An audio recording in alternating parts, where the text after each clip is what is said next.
Hello, আসসালামু আলাইকুম। এটা আজকে আমাদের অফিস সব ডেকোরের কাজ চলতেছে।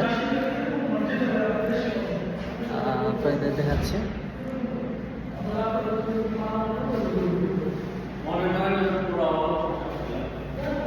সবগুলো রুমের কাজ চলতেছে। এখন চলতেছে পর্দার কাজ প্রায় শেষের দিকে। অবশ্যই সবাই দোয়া করবেন জানি ভালোভাবে আমাদের কোম্পানিটা রান করতে পারি।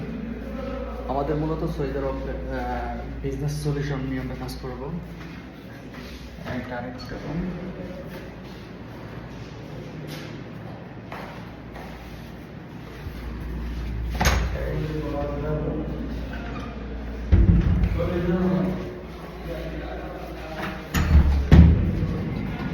মোটামুটিভাবে কাজ শেষের দিকে। এখন শুধু কম্পিউটার সেট আপ, টিভি, বাস এই পর্যন্তই। অলরেডি কোম্পানির লোগোর জন্য জমা দেওয়া হয়েছে গভর্নমেন্টের ওয়েবসাইটে। ওইটা অ্যাপ্রুভাল আসলে সকল রুকসা টুকসা সব কিছু মিলাই আমরা হয়তো বা 1 থেকে 2 মাসের ভিতরে চালু করে ফেলবো বিজনেস সলিউশন সেন্টার। ইনশাআল্লাহ সবাই দোয়া করবেন জানি ঠিকঠাক মতো আমাদের বিজনেসটা রান করতে পারি। ওকে, আসসালামু আলাইকুম।